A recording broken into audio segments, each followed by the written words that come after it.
Indo British advanced pain clinic, నొప్పి మాయం, surgery దూరం. For appointments 9155515563. అందరికీ నమస్కారం. నేను Swaroopa Potlapalli. Welcome to i dream. భార్యాభర్తలు బండికి 2 చక్రాల్లాంటి వాళ్ళు. ఇద్దరూ కలిసి నడిస్తే జీవితం సాఫీగా సాగుతుంది. అర్ధాంతరంగా ఒకరు వెళ్ళిపోతే మరొకరు శూన్యంగా మిగిలిపోతారు.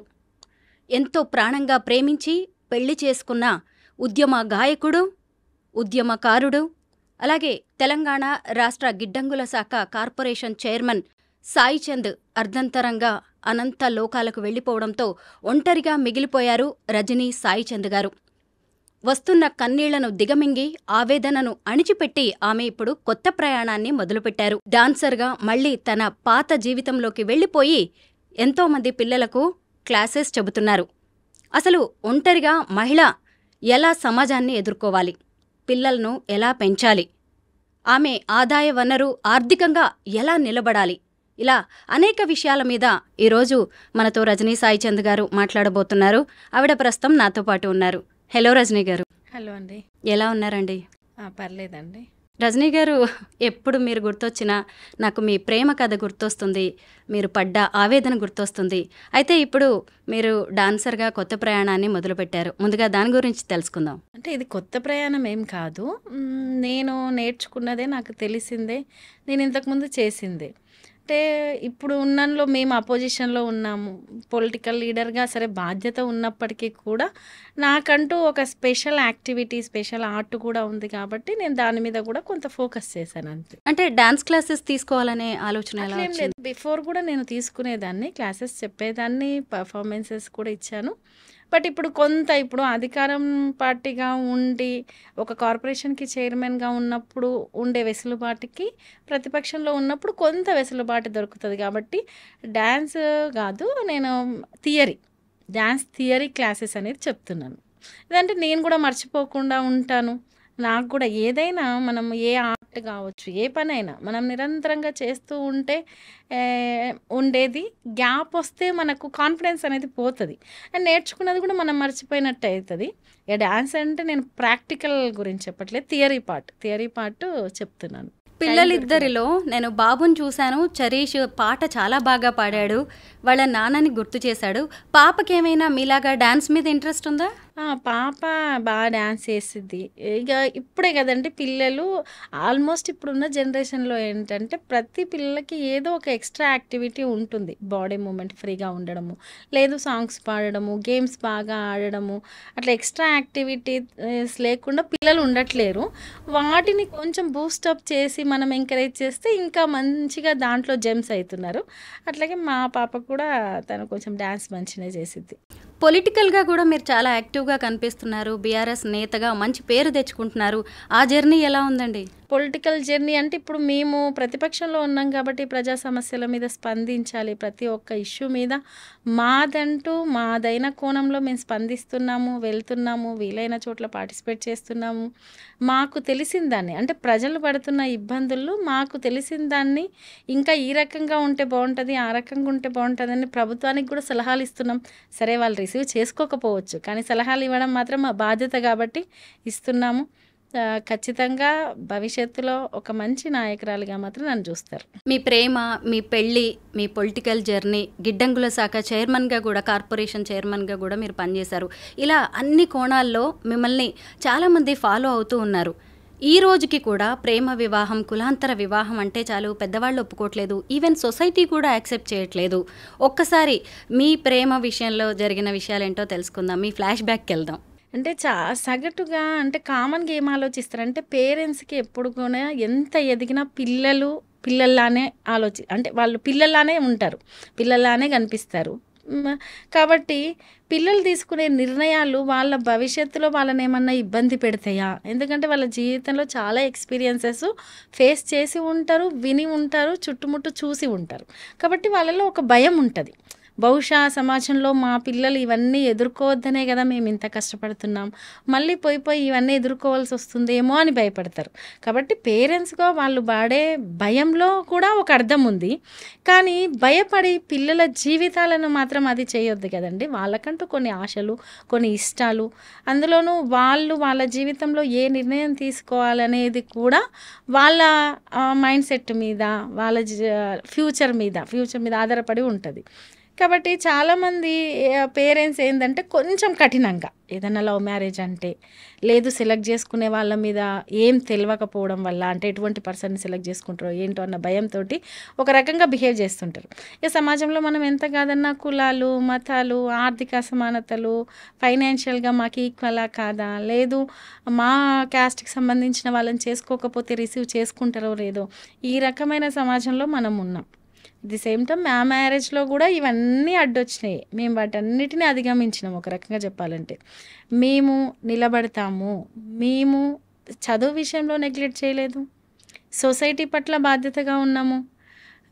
ఎవరికి వాళ్ళు ఇప్పుడు సాయి అంటే ఒక భర్తగా మెన్గా తను ఎదగడమే కాదు, నేను చదువుకోవాలి, నేను ఎదగాలి, నేను నా కాళ్ళ మీద ఒకరి మీద డిపెండ్ కాకుండా నిలబడాలి అంటే ఈ రకంగా ఆలోచించినాం కాబట్టే పేరెంట్స్ని ఒప్పియగలిగాం. అంటే ఇప్పుడు లవ్ చేసుకునే వాళ్ళకి ఏదో ఇమీడియట్గా ఒక ఫేస్బుక్లోనో, ఒక ఇన్స్టాలోనో, లేదా సోషల్ అకౌంట్లోనో ఇంకెక్కడనో కలవడము, లవ్ ఎట్ ఫస్ట్ సైట్ లాగా ఇమీడియట్గా యాక్సెప్ట్ చేసుకోవడము, వాళ్ళ గురించి పూర్తిగా ఏం తెలియకుండా తర్వాత ఎంబడే విడిపోవడము, ఇవన్నీ జరుగుతున్నాయి. ఇప్పుడు సొసైటీలో ఇటువంటివి చాలా చూస్తున్నాం. కాబట్టి ఒక ఇద్దరు కలిసి జీవించడం అనేది, ఆ జర్నీ అనేది చిన్న విషయం కాదు. అనేక డిఫరెన్సెస్ ఉంటాయి.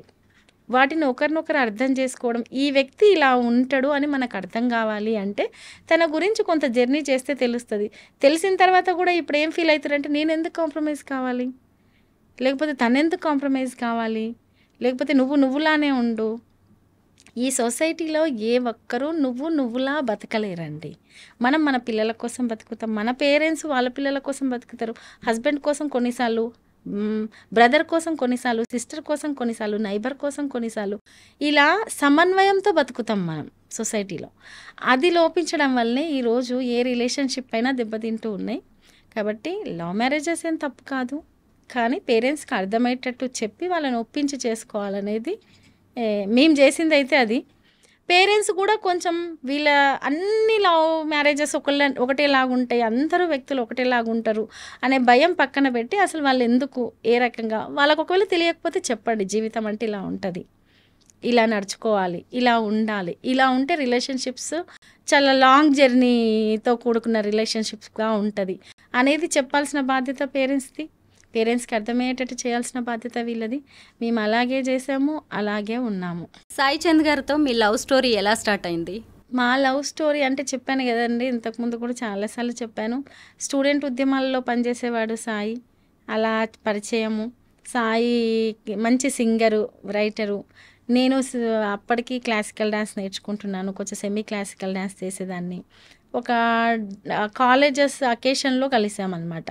అన్ని కాలేజెస్ కలిసి ఒక కాంపిటీషన్ పెట్టారు, అందులో సాయి పార్టిసిపేట్ చేశాడు, నేను చేశాను. అలా పరిచయం. స్టూడెంట్ ఆర్గనైజేషన్లో పరిచయం. వాళ్ళు కాలేజ్ బంద్ పెట్టడానికి వస్తారు, డిఫరెంట్ ప్రాబ్లమ్స్ మీద ఫైట్ చేస్తూ ఉంటారు.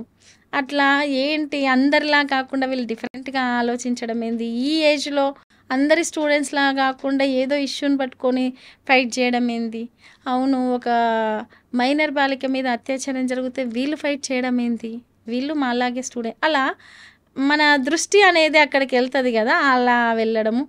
ఇక సాయి మెంటాలిటీ కొంచెం సైలెంట్గా, బాధ్యతగా తన పని ఏదో తను చేసుకుంటూ వెళ్ళడము, వేరే వాళ్ళతో కొన్ని ఒక ఏజ్లో ఉండే కొన్ని ఆకతాయి వేషాలు అంటారు కదా, అటువంటివి కూడా ఉండకపోవడము, ఇవన్నీ నన్ను కొంచెం మంచిగా ఇంప్రెస్ చేశాయి. అంటే ప్రేమించినంత మాత్రాన వెంటనే పెళ్లి చేసుకోవాల్సిన అవసరం కూడా లేదు. మనం ఏదో ఒక జాబ్లోనో లేదంటే ఏదన్నా అర్నింగ్ టైంలో పెళ్లి చేసుకుంటే మంచిది కదా. అసలు కొత్తగా ప్రేమించుకునే వాళ్ళకి మీరిచ్చే ఒక మెసేజ్ ఏంటి? అంటే జనరేషన్‌కి ఒక్కొక్కలాగా అయిపోయిందండి. ప్రేమైనా, రిలేషన్ అయినా, ఏదైనా. ఒక జనరేషన్‌లో ఒకలాగుండే, మా జనరేషన్‌కొచ్చేసరికి ఇప్పుడు జనరేషన్‌లోకొచ్చేసరికి ఒకలాగుంది. ఇప్పుడు జనరేషన్‌లో ప్రతి ఒక్కరు టెంపరరీగా, అది ఫైనాన్షియల్‌గా గూడా ఈ రోజుది ఈ రోజుకే, ఇప్పటిది ఇప్పటికే. లేదు ఇమ్మీడియేట్‌గా సెటిల్ అయిపోవాలి. లవ్ అయినా ఇమ్మీడియేట్‌గానే, కలిసి బతికినా ఇమ్మీడియేట్‌గానే, ఏదైనా గొడవొస్తే ఇమ్మీడియేట్‌గానే తేల్చేసుకోవాలి. ఇలా ఉంది. మా జనరేషను బిఫోర్ జనరేషన్ అయినా అలా లేదు. ఏదైనా ఉంటే ఒకరినొకరు అర్థం చేసుకోవడము, తర్వాత స్టేబుల్‌గా ఉండడము, తర్వాత మనీ ఎర్న్ చేయడంలో కూడా ఒకరికొకరు కోఆపరేట్ చేయడము. సరే, ఒకప్పటి జనరేషన్‌లో ఉమెన్ ఎర్న్ చేయడం అనేది చాలా తక్కువ. ఇప్పుడు ఆల్మోస్ట్ చాలామంది ఉమెన్ బయటకొస్తున్నారు. ఏదో ఒక ఫీల్డ్‌లో వర్క్ చేస్తున్నారు. అక్కడ కూడా కొంత ఏంటంటే సమాజంలో జెండర్ మధ్యలో వచ్చిన ఈక్వాలిటీని కూడా కొన్నిసార్లు జీర్ణించుకోలేక కూడా గొడవలయ్యే సందర్భాన్ని చూస్తున్నాం. కాబట్టి చదువుకోవడము, ఫైనాన్షియల్‌గా ఒకరి మీద డిపెండ్ కాకపోవడం అనేది మనిషిగా ఉండే హక్కు. అది ఉమెన్‌కుంటది, మెన్‌కుంటది. వీళ్ళకే ఉంటది, ఈ జెండర్‌కే ఉంటదనేం లేదు. కాబట్టి ఖచ్చితంగా ప్రతి ఒక్కరం వాళ్ళ కాళ్ళ మీద వాళ్ళు నిలబడ్డ తర్వాతనే లైఫ్ జర్నీ స్టార్ట్ చేయాలి. మీరు కూడా అంటే ఎవరికైనా సరే పెళ్లి చేసుకున్నప్పుడు ఒక రకంగా ఉంటుంది, ప్రేమించేటప్పుడు జీవితం ఒక రకంగా ఉంటుంది. మీరు ఎప్పుడైనా ఏదైనా ఫేస్ చేశారా పెళ్లి చేసుకున్న తర్వాత? అంటే సొసైటీ నుంచి కావచ్చు, లేదంటే మీ ఇద్దరి మధ్య ఏదైనా అండర్స్టాండింగ్లో లోపాలు రావడం కానీ అలాంటివి ఏదైనా ఇష్యూస్? అంటే సహజం అండి. ఎవరమైనా ఇప్పుడు ఏం జరగలేదండి. మేమంతా చాలా సాఫీగా ఉన్నాము. చిన్న డిస్టర్బెన్స్ కూడా లేదు. చిన్న గొడవ కూడా లేదు. చిన్న అలక కూడా లేదు అంటే అది రిలేషన్‌షిప్పే కాదు. అవి సహజంగా జరుగుతుంటాయి. దాన్ని సర్దుబాటు చేసుకుంటూ పోవడమే కదండీ లైఫు. ఒకటి. రెండవది, ఇప్పుడు మా ఇద్దరి మధ్య డిస్టర్బెన్సెస్ అంటే చిన్న చిన్నయి. ఏదన్నా ఉంటే, మనకు నచ్చినది ఏదన్నా ఉంటే అవతల వాళ్ళకి నచ్చకపోతే అదెందుకు ఇట్లా, ఇదెందుకు ఇట్లా, అట్లా చిన్న చిన్నగా ఉన్నప్పుడు, ఇప్పుడు మనకి ఇష్టమైన వాళ్ళు చేసేది కూడా మనకు నచ్చాలనేం లేదు. కొన్నిసార్లు అది వాళ్ళకి ఇష్టమై ఉండొచ్చు, మనకి ఇష్టం కాకపోయి ఉండొచ్చు. బట్ అది వాళ్ళ ఇష్టం కదా అని చెప్పి మనం అగ్రీ అవుతాం. ఏ, అట్లా వచ్చిన చిన్న చిన్న డిస్టర్బెన్సెస్ తప్ప పెద్దగా మేము భారీ ఎత్తున గొడవ పడే డిస్టర్బెన్సెస్ అయితే ఏం రాలేదు. కాకపోతే మనము యాజ్ ఏ హ్యూమన్ సైకాలజీ ప్రకారం ఏంటంటే, ఈ రోజు ఉన్నట్టే ప్రతి డే ఉంటుంది అనేది ఉండదండి. ఎప్పుడైనా అది కెరీర్లో అయినా సరే, లవ్లో అయినా సరే, ఈవెన్ మనం కిడ్స్నైనా చిన్నప్పుడు ఎట్లా చూస్తాం, కొంచెం పెద్దగా అయినాక ఎట్లా వదిలేస్తాం. అలాగే లవ్లో కావచ్చు, మ్యారేజ్ అయిన కొత్తలో కావచ్చు, అప్పుడు ఇచ్చిన టైమే ఎప్పుడు ఇవ్వాలి, అప్పుడు లవ్ని ఎక్స్ప్రెస్ చేసినట్టే ఎప్పుడు ఎక్స్ప్రెస్ చేయాలి అంటే అట్లా ఉండదు కదా. లైఫ్ అన్నప్పుడు అది బాధ్యతతో కూడుకున్నది. చాలా బాధ్యతలు ఉంటాయి ఎవరికైనా, ఉమెన్కైనా ఉంటాయి, మెన్కైనా ఉంటాయి. ఇక్కడ ఈమె పనులలో ఈమెకి తీరిక ఉండకపోవచ్చు, మెన్కి కూడా ఇప్పుడున్న కాంపిటీషన్ సొసైటీలో తీరిక ఉండకపోవచ్చు. మన పట్ల ప్రేమ ఎంత ఎక్స్ప్రెస్ చేస్తుర్రు ఏంది అని కాదు, ఉందా లేదా అనేది మనకు తెలిస్తే చాలు కదా. సో ఆ ఎక్స్ప్రెషన్లో లోపాల వల్లనే ఇప్పుడు జనరేషన్కి గొడవలు అవుతున్నాయేమో. మాకైతే చాలా తక్కువే పెద్ద డిస్టర్బెన్సెస్ ఏమి ఉండకపోయేది. Love and inter caste marriage చేసుకునేవాళ్ళు అటువైపు మన పేరెంట్స్ గురించి ఆలోచించాలి, పుట్టబోయే పిల్లల గురించి, నెక్స్ట్ జనరేషన్ గురించి కూడా ఆలోచించాలి. మీరు ఎప్పుడైనా మీ పిల్లల విషయంలో సొసైటీ నుంచి ఏదైనా వివక్షను ఎదుర్కోవడం కానీ, మన చుట్టాల దగ్గర నుంచి, మన బంధువుల్లో, లేదు అంటే ఆ పిల్లలకి కాస్ట్ దగ్గరకు వచ్చేసరికి ఎవరికైనా అది చాలా ఇంపార్టెంట్ అండి. ఆ విషయంలో మీరు ఎలాంటి నిర్ణయాలు తీసుకున్నారు? ఒకటి, మ్యారేజ్కి ముందు సొసైటీలో క్యాస్టిజం అనేది ఇంత ఉందా అనేది నాకు తెలియదండి. ఉన్నది చెప్తున్నాను. మ్యారేజ్ తర్వాతనే నేను ఫేస్ చేశాను. అయితే దాన్ని మా వే ఆఫ్ లైఫ్ స్టైల్ కావచ్చు, థింకింగ్ కావచ్చు, మేము ఒక రూట్ అంటే మేము నిలబడే అది ఉంటుంది కదా, దానితో అధిగమించినాం ఎంతో కొంత. సొసైటీలో సహజంగా ఇంటర్ కాస్ట్ మ్యారేజ్ చేసుకునే ప్రతి ఒక్కరిని ముందలనకపోయినా వెనకాల ఏదో ఒక మాట ఇప్పటికీ అంటూనే అంటారు. అనరని మాత్రం నేను అనుకోను, రేపు కూడా, ఫ్యూచర్లో కూడా, నెక్స్ట్ జనరేషన్లో కూడా. అయితే ఆ టైంలో మనకి ఒక్కొక్క ఏజ్ గ్రూప్లో మనకు ఒక్కొక్క దాని మీదనే నాలెడ్జ్ ఉంటుంది. అది దాటిన తర్వాత ఇప్పుడు ఫ్యామిలీ లైఫ్, పిల్లల మీద మనం మ్యారేజ్ చేసుకుందాం అన్నప్పుడు పిల్లల వరకు ఆలోచించేంత నాలెడ్జ్ ఏడు ఉంటుందండి. మన ఇద్దరి గురించే ఆలోచిస్తాం. అప్పుడు ఇది పిల్లల మీద పడుతుందా, లేదు పిల్లల భవిష్యత్తుకి ఏమన్నా ప్రాబ్లం అవుతుందా, మన పిల్లల్ని ఎట్లా చూస్తారు, లేదు మనల్ని ఎట్లా చూస్తారు అనే ఆలోచనలు ఉండవు. ఎందుకంటే అప్పుడు వ్యక్తులుగా మన మనస్తత్వం ఏంది, మనం ఒకరికొకరికి నచ్చినమా, మన లైఫ్ జర్నీ బాగుంటుందా అనేది ఆలోచించుకుంటాం. కానీ జర్నీ చేసే క్రమంలో ఖచ్చితంగా డిఫరెంట్ మైండ్ సెట్తో కూడిన పీపుల్తో కలిసి ప్రయాణం చేయాల్సి ఉంటుంది లైఫ్లో. దాంట్లో ఖచ్చితంగా ఒకరు డిఫరెంట్గా చూస్తారు. అది పిల్లల మీద కూడా కొంత ప్రభావం ఉంటుంది, మన కెరీర్ మీద ప్రభావం ఉంటుంది. బట్ అలా చూసే వాళ్ళనే మీరు డిఫరెంట్గా చూడండి. మేమైతే అలాగే చూసాం. అలా చూసే వాళ్ళే సొసైటీలో ఒక మెంటల్లీ డిజార్డర్ని ఎలా చూస్తారో వాళ్ళని అలా చూసాం మేమైతే. అంటే మేము చాలా మెచ్యూర్డ్ సొసైటీని కోరుకున్నాం, ఈక్వాలిటీ సొసైటీని కోరుకున్నాం. రేపు నెక్స్ట్ జనరేషన్ కూడా ఈక్వల్గా ఉంటే, అందరూ ఎదిగితే, అందరూ ఈక్వల్గా ఉంటే, gender equality, caste equality, financial equality, ఇటువంటి ఈక్వాలిటీ సొసైటీని కోరుకున్నప్పుడు వాళ్ళు మెంటల్లీ డిజార్డర్స్ లెక్కనే. మేము అలా ఫిక్స్ అయినాం కాబట్టి మేము కొంత మానసికంగా ప్రశాంతంగా ఉండగలిగినాం. కొందరు సైకలాజికల్గా చాలా వీక్ అవుతారు, ఒక కామెంట్ని భరించలేరు, ఏదన్నా వెనకాల అంటుంటే పిల్లల్ని ఏమన్నా తట్టుకోలేరు, కెరీర్లో కూడా చాలా ఎదుర్కొంటుంటారు.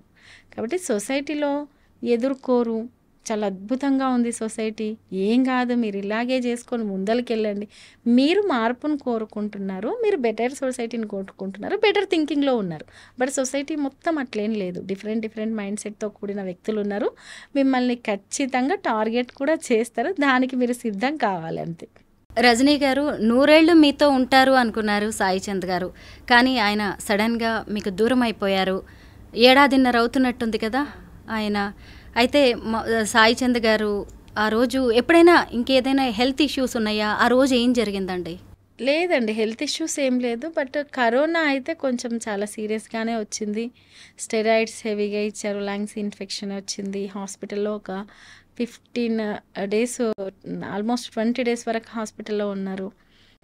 డిశ్చార్జ్ అయినాక కూడా మేము రెగ్యులర్గా డాక్టర్ ఏదైతే ప్రిఫర్ చేస్తున్నారో ఆ టైప్ ఆఫ్ మెడిసిన్ తీసుకున్నాం. కొన్ని డేస్ వరకు స్టెరాయిడ్స్ హెవీగా ఇచ్చినందుకు బ్లడ్ థిన్నర్స్ వాడాలి, ఇవన్నీ చెప్తారు కదా. బట్ సాయి వర్క్ ఎట్లా అంటే కొంచెం ఒకటే ప్లేస్లో ఫుడ్ ఉంటుంది, ఒకటే టైప్ ఆఫ్ ఫుడ్ ఉంటుంది అనేది కాదు. నిద్ర కొంచెం తక్కువే, కొంచెం స్ట్రెస్తో కూడిన ఫీల్డే, ఎప్పుడు బ్రీత్తో పని ఉండేది. కాబట్టి ఏంటో నాకు అర్థం కాలేదు. కానీ అది కరోనా ఎఫెక్టా, ఇంకోటా, ఒకరు మీ కప్పులకి దిష్టి తగిలింది అంటారు, ఒకరు అది అంటారు. అంటే ఎవరి యాంగిల్లో వాళ్ళు అంటారు. ఎవరు ఏదైనప్పటికీ కూడా నష్టం అయితే జరిగింది. ఆ రోజు ఒక ఆల్ ఆఫ్ సెకండ్స్లో అంటారు కదా, అలా జరిగిపోయిందండి అంతే. మేము ఏమైంది అనుకునే లోపే సాయి పడిపోయాడు, హాస్పిటల్కి తీసుకెళ్ళడం. తర్వాత విషయం నాకు చెప్పకుండా కొద్దిసేపటి వరకు చెప్పడం, నేను మాత్రం ఏదైనా ఫుడ్ అటు ఇటు కళ్ళు తిరిగి పడిపోయిందా అట్లా, అంటే అట్లెట్లా కళ్ళ ముందర ఇలా పడిపోవడము అనే ఒక షాక్లో ఉన్నాను. ఆ రోజు మీరు ఏడ్చిన ఏడుపుని నేను ఎప్పటికీ మర్చిపోలేను. నేను వీడియోస్లో అలాగే చూశాను. ఒక రకంగా మీరు కుప్ప కూలిపోయారు, అసలు ఇంకా జీవితమే లేదు అన్న స్థితిలో మళ్ళీ మీరు ఎలా నిలబడగలిగారు? నిజంగా చెప్పాలంటే నేను చాలా నవ్వుకుంటూ ఉండే మెంటాలిటీ నాది. చాలా అంటే బిఫోర్ నన్ను చూడలేదు కాబట్టి నన్ను కొంచెం సీరియస్గానే చూశారు చాలామంది. కాబట్టి ఇలా ఎక్స్పెక్ట్ చేస్తారు, అంటే ఇప్పుడు ఉన్నదాన్నే సీరియస్గా ఉంటుంది అనుకుంటారు. నేను చాలా నవ్వుకుంటుండే మనస్తత్వము. లైఫ్లో బాధ అంటే ఇట్లుంటుంది, ఏడుపు అంటే ఇట్లుంటుందా, లైఫ్ అంటే ఇట్లుంటుందా అని చూపించింది నాకు కాలం. నేను ఒకటే ఫిక్స్ అయ్యాను, నేను చాలా అంటే సాయితో పాటు సాయి స్ట్రగుల్ని చూశాను. మనం అన్నీ ఒక 18 years ఏజ్ నుంచి చాలా చూసాం లైఫ్లో. ఎవరో బిల్డ్ చేసి ఇచ్చిన లైఫ్ కాదు, మనమే ఒక్కొక్కటి చాలా నిదానంగా ఓపికగా. ఎన్నో అభద్రతలు ఉంటాయి సొసైటీలో. ఒక మెన్ కూడా బయటికి అడుగుపెట్టి ఒకరి సపోర్ట్ లేకుండా కొట్లాడాలంటే చాలా భయాలు ఉంటాయి. ఎన్నోసార్లు బాధపడిన రోజులు ఉంటాయి, తినకుండా ఇబ్బంది పడ్డ రోజులు ఉంటాయి, భయపడ్డ రోజులు ఉంటాయి. ఏం వాళ్ళకు కూడా లైఫ్ కొత్తే కదా. సో వాటన్నిటినీ అధిగమించి ఒక స్టేజ్కి వచ్చి ఇంకా ఎంతో లైఫ్ చూడాల్సి ఉంది. ఒక్కసారిగా పేక ముక్కల్లాగా కుప్పకూలిపోయింది కదా. ఒక 15 రోజుల వరకు అయితే నాకు ఏం అర్థం కాలేదండి, అసలు ఏమీ అర్థం కాలేదు. ఎవరు మాట్లాడినా నాకు వినపడట్లేదు, ఏం జరిగిందో కూడా అర్థం కావట్లేదు. బట్ ఒక 15 రోజుల తర్వాత నేను ఒకటే ఫిక్స్ అయినా, ఇంకా నేను చెయ్యాల్సింది ఏదో ఉంది కాబట్టి నేను బతికున్నా, నేను అది చెయ్యాలి. సాయి స్టార్ట్ చేసిన జర్నీ మిడిల్లో ఆగిపోయింది. ఆ జర్నీని నేను కంటిన్యూ చేయాలి అంటే ఫస్ట్ నేను నేర్చుకోవాలి, సొసైటీలో ధైర్యంగా నిలబడాలి, ఎవరేం మాట్లాడినా దాన్ని రిసీవ్ చేసుకునేయడం, అవసరమైతే తిరిగి అది ఇచ్చే తత్వం కూడా నేర్చుకోవాలి. అన్నిటికంటే ముఖ్యంగా ఏంటంటే నా కాళ్ళ మీద నేను నిలబడాలి. ఇవన్నీ చేస్తేనే నేను సాయి అనుకున్నది చేయగలుగుతా అనేది ఇంకా నేను మెంటల్లీ ఫిక్స్ అయిపోయినా. ఆ ఒక్క మొండితనమే నన్ను నడిపించింది. కొన్నిసార్లు ఒక పెద్ద యుద్ధంలో కూడా మొండి ధైర్యంతో పోతుంటారు చూడండి, వాళ్ళు విజయం సాధిస్తారు ఒక్కరున్నా. అంటే ఒక మూర్ఖుడికి మొండితనము డేంజరే, ఒక మేధావికి మొండితనం చాలా గొప్పదే. అట్లా ఒక మంచివాడికి అంటే ఒక్కొక్క లక్షణానికి మొండితనం యాడ్ అయితే ఒక్కొక్క రకమైన ఫలితం వస్తుంది అంటారు. అట్లా మొండి ధైర్యం అనేది నన్ను ముందరికి తీసుకెళ్ళింది. సాయి చంద్ గారు చనిపోయే నాటికి గిడ్డంగుల కార్పొరేషన్ చైర్మన్గా ఉన్నారు కదా, ఆ తర్వాత ఆ పోస్టు మీకు వచ్చింది. మళ్ళీ ఆ తర్వాత రాజకీయ పరిణామాలు మారిపోయాయి, మీరు దాన్ని వదిలేయాల్సి వచ్చింది. అంటే అప్పటిదాకా ఏదో ఒక ఆసరా దొరికిందిలే అనిపించింది. తీరా చూస్తే ఇటు రాష్ట్రంలో మీ బీఆర్ఎస్ పార్టీ కూడా లేకుండా పోయింది. మళ్ళీ ఆయన వెళ్ళిపోవడం మీకు ఎంత పెద్ద షాకో, ఇవన్నీ కూడా మిమ్మల్ని చాలా ఇబ్బందులకు గురి చేసే విషయాలే. వీటిని ఎలా తట్టుకున్నారు? ఒకటి, సాయి ఇన్సిడెంట్ తర్వాత చాలామంది నా దగ్గరకు వచ్చి రేపు సోర్స్ ఏంది అన్నట్టు మాట్లాడుతూ ఉన్నారు. చాలామంది చుట్టాలు కావచ్చు, ఇంకొకరు. నాకేమనిపించిందంటే ఆ సందర్భంలో అసలు బతికే లేదంటే వీళ్ళు సోర్స్ గురించి ఆలోచిస్తున్నారేంది అంటే, నేనున్న సిచ్యువేషన్ వేరు, నేనున్న మైండ్ సెట్ వేరు. దాంట్లో నేను నెక్స్ట్ ఏందని ఆలోచించే పరిస్థితిలో లేను. కానీ వాళ్ళు అది కాదు కదా, వాళ్ళు లైఫ్లో కొన్ని చూసుంటారు, విన్నుంటారు, వాళ్ళు నెక్స్ట్ ఏందని ఆలోచిస్తున్నారు నా చుట్టూ ఉన్న వాళ్ళు. కానీ నేను అటువంటి పరిస్థితులు లేను. అయితే నాకు ఇక్కడ ధైర్యంగా ఎంతో కొంత రూట్ వేసింది మాత్రం సాయి చేసిన శ్రమ, బీఆర్ఎస్ పార్టీ. నిజంగా చెప్పాలంటే కేసీఆర్ గారు నాకు ఇచ్చిన ధైర్యము ఈ రోజుకి కూడా నన్ను నడిపిస్తుంది. లేదు, రాజకీయంగా నేను స్టెప్ తీసుకునేటట్టు చేసింది, ప్రతి విషయాన్ని మాట్లాడేటట్టు చేస్తుంది అంటే మాత్రం బీఆర్ఎస్ పార్టీ, కేసీఆర్ గారు, హరీష్ రావు గారు, కేటీఆర్ గారు. అయితే ప్రతి ఒక్కరి లైఫ్లో, చాలామంది ఉమెన్ లైఫ్లో ఈ రకమైన సోర్సు ధైర్యం ఉండకపోవచ్చు. కానీ నాకు ఇప్పుడు కొన ప్రాణం ఉంటే ఎక్కడో ఒక చిన్న తాడు దొరికితే మనము ఎక్కగలుగుతాం అంటారు కదా, అలా నాకు ఒక రూట్ వేసింది అనుకోండి సాయి.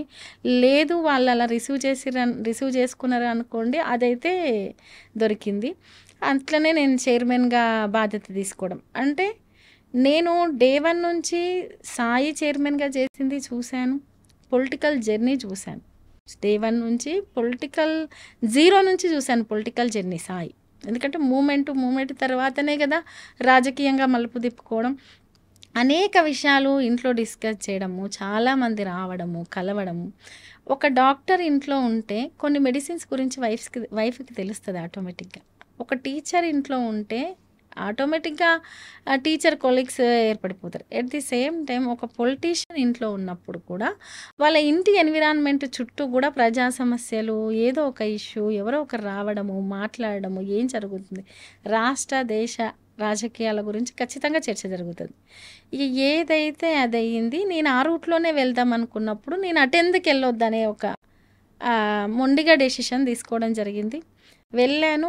ఓకే, నేను అదే నాకు బ్రతుకునిస్తుంది అని అనుకోలేదు. అసలు నేను ఊపిరి పీల్చుకోవడమే చాలా నేను ఇప్పుడు ఊపిరి పీల్చుకుంటున్నాను అనే దాంట్లోనే ఉన్నాను. ఇంకా ఆ స్టేజ్లో ఇమీడియట్గా ఆ ఊపిరి కూడా ఏదో ఒకటి అన్నట్టు ఇమీడియట్గా ప్రభుత్వం పోవడము, చైర్మన్గా తీసేయడము. నేను ఒకటి ఏమనుకున్నానంటే, ఆ పదవి పోగానే బహుశా నా కష్టమే నన్ను నిలబెట్టే విధంగా కాలం నన్ను తయారు చేస్తుందేమో, నేను నేర్చుకోవాల్సింది ఇంకేదన్నా ఉందేమో. అసలు నేను బతకని అనుకున్నాను కదా, బ్రతికిన. బయటికి అడుగు పెట్టిన అనుకున్నాను కదా, పెట్టిన. రాజకీయం అనే టఫ్ రంగాన్ని నేను లేనేమో అనుకున్నా కదా, చేసుకున్నా. యాజ్ ఎ చైర్మన్గా అదేందో కొంత కాలమే కావచ్చు కానీ తెలుసుకున్నా. నెక్స్ట్ నన్ను నేను రెడీ చేసుకోవడానికి కాలం నాకేదో టెస్ట్ పెడుతుంది. ఇంకా బలంగా కావాలంటే ఏమంటారు కదా, ఒక శిల్పం చాలా అద్భుతంగా తయారు కావాలంటే ఎక్కువ దెబ్బలు తినాలి అంటారు. ఉలి దెబ్బలు ఎక్కువ తినాలంటారు. బహుశా ఈ దెబ్బలన్నీ రేపు భవిష్యత్తుకు నన్ను నేను తయారు చేసుకోవడానికి కాలం తయారు చేస్తుందేమో. సాయిని మించిన దెబ్బ ఇంకొకటి ఉండదు. ఇది చాలా చిన్న దెబ్బలే.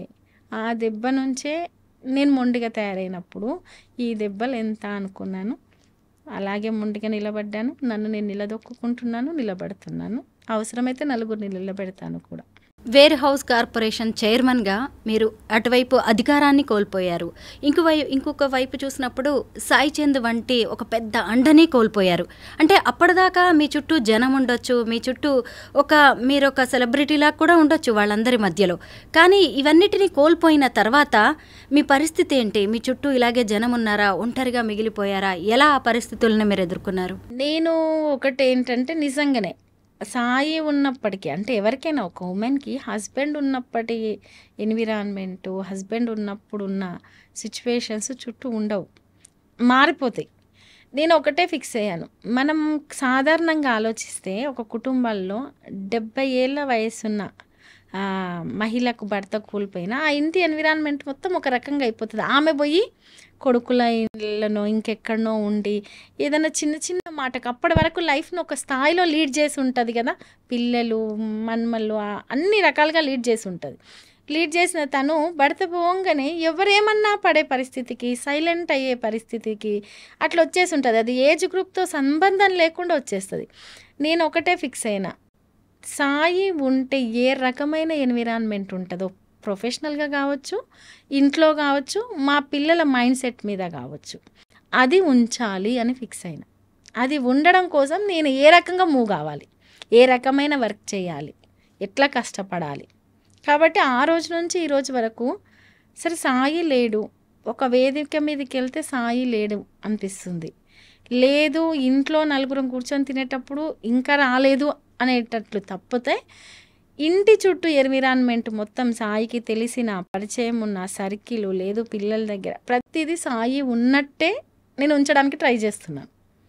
దానివల్ల ఏంటంటే నాకు కొంచెం కాన్ఫిడెంట్, నేను ఏదో ఒకటి చేస్తున్నాను, ఈయన ఉన్నట్టే చేస్తున్నాను, ఈయన చేసిన దాంట్లో కనీసం ఒక 30% అన్నా చేయగలుగుతున్నాను అని. దానివల్ల ఆ లోటును భర్తీ చేయలేము, అది వేరే విషయం. కానీ నాకు రూట్ అనేది ఆ రూపంలోనే వెళ్తుంది. అంటే సాయి ఏదైతే వేసి పెట్టిండో ఆ రూట్లో మనిషి కనబడట్లేదు, కానీ నేను నడుస్తున్నా.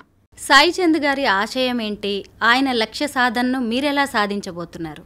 ఈరోజు కొత్తగా నేను చెప్పకపోయినా సొసైటీకి అందరికీ తెలుసు, సాయి ఉంటే ఇప్పటి వరకే అసెంబ్లీలో అడుగు పెట్టేవాళ్ళు, లేదు ఏదో ఒక ప్రజాప్రతినిధిగా మాత్రం ఖచ్చితంగా ఉండేవాడు. ఒక యంగ్, రేపు భవిష్యత్తుకు ఒక యంగ్ లీడర్గా మాత్రం ఒక మంచి, ముఖ్యంగా ఉమ్మడి పాలమూరు జిల్లాల్లో ఒక మంచి డైనమిక్ లీడర్గా మాత్రం ఉండేవాడు. నేను డే 1 రోజు బయటకు వచ్చినప్పటి నుంచి చెప్తున్నాను, ఒక కళాకారుడిగా సాయం చూశారు, ఒక చైర్మన్గా సాయం చూశారు. భవిష్యత్తులో ఇంకొక 10 ఏళ్ళు ఒక యంగ్ లీడర్గా ఉంటే సాయి ఎలా ఉండేవాడో కొంతమందికి మాత్రమే తెలుసు. అది నేను చేసి చూపిస్తాను, ఆ దిశగానే నేను వెళ్తున్నా అని చెప్పాను. ఖచ్చితంగా ఒక యంగ్ డైనమిక్ లీడర్గా సాయి ఎలా పనిచేసేవాడు అంటే, చాలామంది అనుకోవచ్చు ఎవరైనా చేస్తారు, పనిదేముందండి, అవకాశం వస్తే ఎవరైనా చేస్తారు. అవకాశాలు మనం ఎత్తుకుంటూ రావండి, అవకాశాలు మనం క్రియేట్ చేసుకోవాలి. అలాగే అనేక అవకాశాలను సాయి క్రియేట్ చేసుకుంటూ మెట్టు ఎక్కుకుంటూ వెళ్ళిండు. నాటే ఈజీ, తీసుకుపోయి ఎవరో అక్కడ కూర్చోబెట్టలేదు. అంత చిన్న ఏజ్లో కూడా అంత ఈజీగా కొన్ని ప్రాబ్లమ్స్ రావు, ఏదైనా అది వచ్చిందంటే కూడా చిన్న విషయం కాదు. కాబట్టి నేను ఆయన మెట్టు పేర్చుకుంటూ వెళ్ళిన దాన్ని రేపు నెక్స్ట్ జనరేషన్కి ఇంత అద్భుతంగా చేసి ఇక్కడ కుప్ప కూలి పడిపోయింది అనే మాటను ఉంచదలుచుకోలే. అది తర్వాత నేను నిర్మించదలుచుకున్నా, ఖచ్చితంగా నిర్మిస్తా. పెద్ద ఎత్తున రాజకీయ రంగంలో, ఉమ్మడి పాలమూరు జిల్లాలో, నియోజకవర్గాల్లో ప్రజా సమస్యల మీద నా వంతు నేను ఎక్కడ సాధ్యమైతే అక్కడ, ఆ రోజు నుంచి ఈ రోజు వరకు ఇటు ఇంట్లో పిల్లల్ని చూసుకుంటూ, ఇక్కడ నేను క్లాసికల్ థియరీ క్లాసెస్ చెప్పుకుంటూ, ఒక బీఆర్ఎస్ పార్టీలో ఒక నాయకురాలుగా అనుకోండి, పోనీ చైర్మన్గా ఉంటూ నేను చేసే కార్యక్రమాలన్నీ నేను ప్రజాక్షేత్రంలో చేస్తూనే ఉన్నాను. మీరు వెల్ ఎడ్యుకేటెడ్, పీజీ చేశారు, క్లాసికల్ డాన్సర్. సాయి చంద్ గారు ఉన్నన్ని రోజులు ఆయన వెనకే ఉండిపోయారు. ఓ హోమ్ మేకర్గా ఉన్నారు, ఆయనకి అండగా ఉన్నారు, ఆయన అవసరాలన్నీ చూసుకుంటూ ఉన్నారు. ఒకేసారి ఆయన నిష్క్రమించడంతో ఇప్పుడు నెక్స్ట్ భవిష్యత్ ఏంటి, నేనేం చేయాలనే ఆలోచన వచ్చి ఉంటుంది కదా. చాలామంది ఇలాగే ఉంటారు. ఎందుకంటే హస్బెండ్ జాబ్ చేస్తున్నాడు కదా, నేను ఇంట్లో ఉంటే చాలు, పిల్లల్ని చూసుకుంటే చాలు, ఆయన్ని చూసుకుంటే చాలు అనుకుంటారు. బట్ ఇలాంటి పరిస్థితిని ఎవరు ఎక్స్పెక్ట్ చేయరు. ఇప్పుడు మరి మీరు ఎలా మీ కాళ్ళ మీద మీరు నిలబడుతున్నారు ఆర్థికంగా? ఒకటండి, ఉమెన్ ఎలా ఉంటామంటే అండి, ఒక చిన్న కోటికి వెళ్ళి షాపింగ్ చేద్దామంటే కూడా మీరు వస్తారా అని అడుగుతాం. సహజం అది. అంటే మనకు తెలియక కాదు, వెళ్ళలేక కాదు, మన మనస్తత్వం అది అలా ఫిక్స్ అయిపోయింది అంతే. ఖచ్చితంగా ప్రతి ఒక్కటి చిన్న విషయం ఉన్న హస్బెండ్తో షేర్ చేసుకోకుండా ఉండము. ఈవెన్ చిన్న విషయం ఉన్న హస్బెండ్ని ఇన్వాల్వ్ చేయకుండా ఉండం. అందులోనూ ఒక హోమ్ మేకర్గా లేదు హౌస్ వైఫ్గా ఉండి కుటుంబాన్ని మాత్రమే చూసుకుంటున్న వాళ్ళు బయటి ప్రపంచంలో వెళ్ళి వేరే వర్క్ చేయడానికి మూవ్ అవ్వడం చాలా కష్టం. కొన్ని ఇయర్స్ వరకు అట్లా ఉన్నవాళ్ళు అయితే నేను ఒకటి ఏమనుకున్నానంటే, ఏదైనా అది ఉమెన్ కావచ్చు, మెన్ కావచ్చు, ఇప్పుడున్న సొసైటీలో ఫిజికల్గా చేసే వర్క్ కంటే మెంటల్గా నాలెడ్జ్ పరంగా చేసే వర్క్సే చాలా ఎక్కువగా ఉంటున్నాయి మన సొసైటీలో. అంటే ఉమెన్ ఎందుకు వెనకబడింది? ఫిజికల్గా కంపేర్ చేయడం వల్లనే వెనకబడ్డాం కదా. కాబట్టి అన్ని రంగాల్లో ఏదో ఒక దాంట్లో ప్రతి ఒక్క దాంట్లో వాళ్ళ మార్క్ వేసుకుంటున్నప్పుడు నేనెందుకు వెళ్ళొద్దు, నేనెందుకు చేయొద్దు, ఇదెందుకు చేయొద్దు, ఇప్పుడు నాకు క్లాసికల్ ఫీల్డ్ టచ్ ఉంది, ఎందుకు స్టాప్ చేయాలి? ఎందుకు నాకు వీలైన క్లాసెస్ చెప్పొద్దు? ఇప్పుడు పొలిటికల్గా నాకు సాయి వల్ల నాకు కొంత నాలెడ్జ్ వచ్చింది. పోనీ సహజంగానే మనకు నాలెడ్జ్ ఉండదని కాదు, ఉంటుంది, ఆ ఫీల్డ్లో ఉన్నందుకు కొంత వచ్చింది, మనం ఎందుకు మూవ్ కావద్దు అనేది ఒకటి. రెండవది, చాలా కష్టం అనిపిస్తుంది. ఈడ కూర్చొని మనం సింపుల్గా మైక్ల ముందు మాట్లాడుకున్నంత సులభంగా లైఫ్ ఉండదు, చాలా కష్టం. ఒక దగ్గరికి వెళ్తుంటే మనకి ఒక ఫ్రెండ్ ఉంటేనో కలిసి వెళ్తాం. ఒక అబ్బాయి అయినా సింగిల్గా పొమ్మనండి పోడు, వస్తావారా కలిసిపోదాం అని ఎవరికో ఒకరికి కాల్ చేస్తుంటాడు. ఇప్పుడు అదే హస్బెండ్ లేకుండా ఉమెన్ తోడుకొకరిని కూడా అంత కంఫర్ట్గా రమ్మని పిలవలేదు. ఎవరి జీవితాలు వాళ్ళవి, నా అవసరం కోసం రమ్మంటున్నామనేమో అనుకుంటారేమో అని అట్లా అనేక రకాల ఇబ్బంది పడుతుంటుంది. లేదు ఫైనాన్షియల్గా ఎవరి మీద ఆధారపడ్డా ఎవరేమనుకుంటారో అన్న బాధ, భయము అన్నీ ఉంటాయి. అసలు ఆధారపడలేదు, చాలా చులకన అయిపోతుంది. కాబట్టి నేను ఒకటే ఫిక్స్ అయిపోయాను, నేను ఫైనాన్షియల్గా ఒకరి మీద ఆధారపడినంత వరకు నేను ఒకరికి సమాధానం చెప్పుకోవాల్సిన అవసరం లేదు.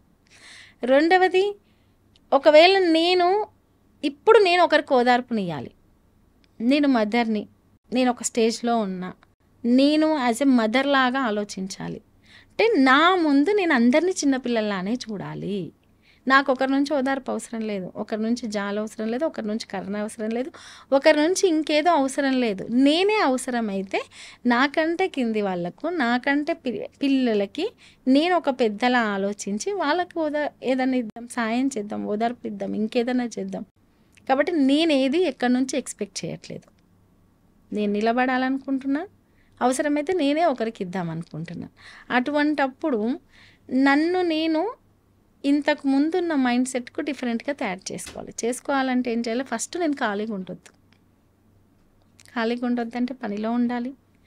పోనీ పని లేదంటే పనిని క్రియేట్ చేసుకోవాలి. ఒకవేళ అప్పటికీ లేకపోతే చదవాలి, సాధ్యమైతే బుక్స్ ముందలేసుకోవాలి, తెలియంది తెలుసుకోవాలి. అలా నన్ను నేను కొత్తగా తీర్చిదిద్దుకునే పనిలో పడ్డాను, అదే చేస్తున్నాను. రజనీ గారు, ఓ మహిళని సమాజం భర్త ఉన్నప్పుడు చూసే విధానం ఒక రకంగా ఉంటుంది, ఆయన లేనప్పుడు చూసే విధానం ఒక రకంగా ఉంటుంది. మనం ఎవరితోనైనా మాట్లాడినా, ఏ అవసరానికో లిఫ్ట్ అడిగినా కానీ, లేదంటే మన ఇంటికి ఓ వ్యక్తి వచ్చి వెళ్ళినా కానీ సొసైటీ చూసే చూపుల్లో చాలా తేడా ఉంటుంది. ఇలాంటి వాటిని మీరు ఎప్పుడైనా ఇబ్బందులు ఫేస్ చేశారా? ఎలా వీటన్నిటిని ఎదుర్కొంటున్నారు? ఈ రోజు వరకైతే నేను ఫేస్ చేయలేదండి. ఎందుకంటే నేను ఇంతకుముందు కూడా చెప్పాను, మనం ఆర్థికంగా ఒకరి మీద ఆధారపడే అసహనంలోకి నెట్టివేయబడితే ఖచ్చితంగా మనం ప్రతి ఒక్కరికి చులకనవుతాం. రెండవది, నిన్ను నువ్వు ఎలా కాపాడుకుంటావు అనేది నీ చేతుల్లో ఉంది అనేది నేను నమ్ముతా. ఏ ఉమెన్కైనా 50% కంటే ఎక్కువ తనని తను ఎలా కాపాడుకుంటుంది అనేది తన చేతుల్లో ఉంటుంది అనేది నమ్ముతా. కాబట్టి నా బిహేవింగ్, నా నడవడిక అనేది సాధ్యమైనంత వరకు ఒకరు వేలెత్తి చూపకుండా ఉండే విధంగానే నేను ఉంటా. ఒకవేళ వన్స్ అవతల వ్యక్తి వేలెత్తి చూపిండు అంటే అది వాడి బుద్ధిని నేను మార్చలేను కదా. ఇప్పుడు నన్ను నేను తీర్చిదిద్దుకోగలుగుతా ఏ రకంగా అయినా. ఇంకా అవతల ఒక కుంచిత బుద్ధి ఉన్న వాళ్ళని ఏ రకంగా మనం మార్చగలుగుతాం? వాళ్ళ గురించి ఆలోచిస్తూ మనం ఆగిపోతే అక్కడే మనం ఆగిపోతాం. మూడవది, వన్స్ నిజంగానే ఇక్కడ అనేవాళ్ళు ఎవరు లేరు కాబట్టి ఈ ఉమెన్ని అంటే హస్బెండో ఇంకెవరో తోడు లేని ఉమెన్ అంటే తిరిగి అనేవాళ్ళు ఎవరు లేరు అన్న ఒక భయం ఉండదు కాబట్టి కూడా ఎట్లా అంటే అట్లా మాట్లాడతారు. ఆ ధైర్యం కూడా నువ్వే కావాలి, ఒక ఇద్దరి ధైర్యము నువ్వే కావాలి. నేను అదే ఫిక్స్ అయ్యాను. ఇప్పుడు ఇక్కడ నేనే సాయి, నేనే రజని. నన్ను ఎవరన్నా ఏమంటే సాయి ఎట్లా రియాక్ట్ అవుతాడో నేను అట్లే రియాక్ట్ కావాలి. నన్ను ఏమన్నా అనకుండా చూసుకోవాల్సిన బాధ్యత కూడా నాదే. ఎందుకంటే నా హస్బెండ్ ఉంటే వైఫ్ అలా నువ్వు ఇలా ఉంటే అలా అంటురని నాకు కొన్ని జాగ్రత్తలు చెప్తాడు. అంతే కదా, సహజంగా ఇలా ఉంటే బాగుంటుంది, ఇలా మాట్లాడితే బాగుంటుంది, ఇలా నడుచుకుంటే బాగుంటుంది. ఒక ఏజ్లో తల్లిదండ్రులు మనకు కొన్ని చెప్తారు, ఆ తర్వాత హస్బెండ్ కూడా కొన్ని చెప్తాడు. ఈవెన్ మనం కూడా హస్బెండ్కి కొన్ని చెప్తాం. మంచి అయినా రిసీవ్ చేసుకుంటాం. మనకు చాలా ఇబ్బందిగా అనిపిస్తే లేదు ఇవి నచ్చట్లేదు అని చెప్తాం. అట్ ది సేమ్ టైం నేను ఆ పని చేస్తుంటే నా హస్బెండ్ ఆ పనిలో నన్ను ఎలా చూస్తుండే, నేను మంచిగానే బాధ్యతగానే ఉంటున్నానా, లేదు ఏమన్నా పిచ్చిగా ప్రవర్తిస్తున్నానా ఏంది అనేది నన్ను నేనే ఒకసారి రెక్టిఫై చేసుకుంటా. కాకపోతే సొసైటీలో మాత్రం అనేవాళ్ళు ఎప్పుడైనా ఉంటారు, అది ఎక్కడైనా ఉంటారు. మ్యారేజ్ అయిన వాళ్ళను అంటారు, అనని వాళ్ళని అంటున్నారు, ఇప్పుడు చిన్న పిల్లల్ని అంటున్నారు. ఒక చిన్న మంచి మోటివేషనల్ వీడియో పెట్టినా కూడా అంటున్నారు కింద కామెంట్స్. కాబట్టి ఆ టైప్ ఆఫ్ మైండ్ సెట్ అనేది క్రియేట్ అయిపోయింది. వాళ్ళ గురించి ఆలోచిస్తూ మీరు ఆగిపోవద్దు అనేది నేను. అలా అని ఎవరేమన్నానని మా ఇష్టం వచ్చింది చేసుకుంటాము అని అంటే మనకు బాధ్యత ఉండాలి. బాధ్యత గల వ్యక్తులుగా బయటకు వచ్చినాం కాబట్టి ఇష్టం వచ్చింది చేసే అదిగా ప్రవర్తించడం నేను ఏ రోజు ప్రవర్తించలేదు, నేనైతే అలా ప్రవర్తించాను. సాయి చంద్ గారు మీ పాపని వాళ్ళ అమ్మలా ఉంటుందని చాలా ప్రేమించేవాళ్ళు కదా. పిల్లలకు కూడా అసలు తల్లిదండ్రులు ఇద్దరూ కావాలి, వాళ్ళతో ఎంతో అటాచ్మెంట్ ఉంటుంది. ఇప్పుడు మీరు అసలు సింగిల్ పేరెంట్గా పిల్లలిద్దరిని ఎలా పెంచుతున్నారు? ఇంకొక వైపు చూస్తే పాలిటిక్స్లో కూడా మీరు కొంత యాక్టివ్గా కనిపిస్తూనే ఉన్నారు. ఎలా మేనేజ్ చేస్తున్నారు? ఇప్పుడు నాకు రెండే అండి. ఒకటి పొలిటికల్గా నా జర్నీ, రెండు నా పిల్లలు. ఇదే నా ప్రపంచం. సో నాకు దొరికిన టైము నేను ఆ పొలిటికల్గా మూవ్ అయ్యే ప్రోగ్రామ్స్కి కావచ్చు, డిఫరెంట్ యాక్టివిటీస్కి ఏవైనా స్పెండ్ చేయడం, రెండు నా పిల్లలతో స్పెండ్ చేయడం. నేను ఖచ్చితంగా డేలో వాళ్ళు ఏం చేసిర్రు, స్కూల్లో ఏం జరిగింది, వాళ్ళు ఫుడ్ ఎట్లా తిన్నారు, ప్రతిదీ నేను ఖచ్చితంగా తెలుసుకుంటా. పడుకునేటప్పుడు వాళ్ళతో నేను కొద్దిసేపు స్పెండ్ చేస్తా, మాట్లాడతా, ఏంటి ఏ రకమైన షేరింగ్ అనేది. వన్స్ వాళ్ళు ఎక్కడన్నా ఎవరినన్నా పేరెంట్స్ని చూసి ఫీల్ అవుతుంటే, అంటే మా ఫాదర్ రాలేదని అటువంటిది అంటే నేను ఓవర్కమ్ చేయడానికి అది చేస్తాను. పిల్లలకి ఎట్లుంటుందంటే వాళ్ళతో ఎక్కువ ఆడుకుంటే వాళ్ళు డైవర్ట్ అయిపోతుంటారు, వాళ్ళతో ఎక్కువ స్పెండ్ చేస్తే వాళ్ళు డైవర్ట్ అయిపోతుంటారు. అట్లాంటి ఫాదర్ అనే ఎమోషన్ నుంచి డైవర్ట్ అవుతారు అనేది కాదు, ఆ టైంకి కొంచెం సైకలాజికల్గా ఫీల్ కాకుండా ఉంటారు కాబట్టి వాళ్ళతో స్పెండ్ చేస్తారు. రెండవది, ఎప్పుడు కానీ పిల్లలకి ఒక ఫాదర్ లేకపోతేనే, ఒక మదర్ లేకపోతేనే చిన్న చిన్న సంతోషాల కంటే అతిపెద్ద సంతోషం వాళ్ళ కెరీర్, వాళ్ళ స్టడీ, అవి మిస్ అయినాయి అనుకోండి. మా ఫాదర్ లేకపోవడం వల్లనే మా జీవితాలు ఇట్లయినాయి, మా మదర్ లేకపోవడం వల్లనే మా జీవితాలు. మనం చాలామంది జీవితాల్లో వింటుంటాం, మా నాన్న ఉండుంటేరా అసలు మా లైఫ్ ఇట్లా ఉండకుంటుండే, మా అమ్మ ఉండుంటారా మన లైఫ్ ఇట్లా ఉండకుంటుండే అని షేర్ చేసుకునే చాలామంది పిల్లల్ని వింటుంటాం.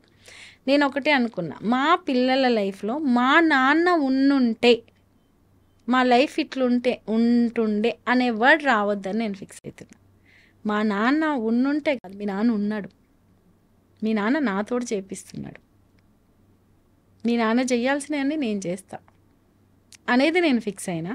సో ఖచ్చితంగా తండ్రిగా లేదు తల్లిగా చిన్న చిన్న సంతోషాలలో మిస్ కావడం ఒక ఎమోషన్, వాళ్ళ జీవితాలనే మిస్ కావడం ఒక్కటి.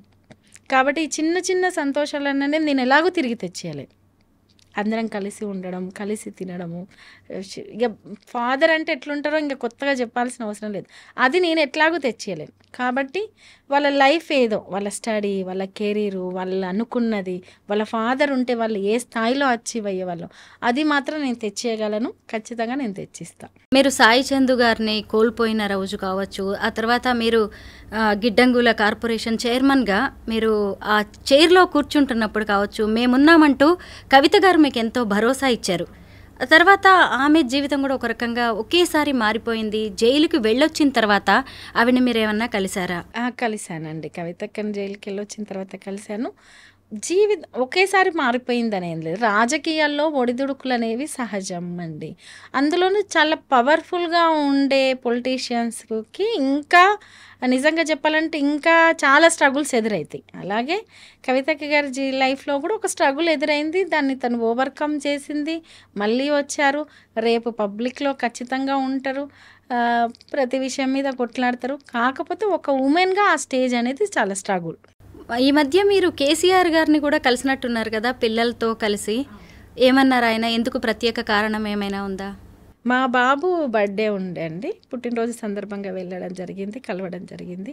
సహజంగా అంటే నేను బీఆర్ఎస్ పార్టీలో ఉన్నాను కాబట్టి నాకు వీలైనప్పుడల్లా, లేదు పార్టీకి సంబంధించిన ఏదన్నా ఉన్నప్పుడు కూడా నేను సార్ని కలుస్తాను రెగ్యులర్గా. ఫామ్ హౌస్కే వెళ్ళి కలిసి? అవునండి. అయితే తెలంగాణలో రాజకీయ పరిస్థితులు, పరిణామాలు అన్నీ ఒక్కసారిగా మారిపోయాయి. ఇప్పుడు కాంగ్రెస్ ప్రభుత్వ పాలన నడుస్తోంది.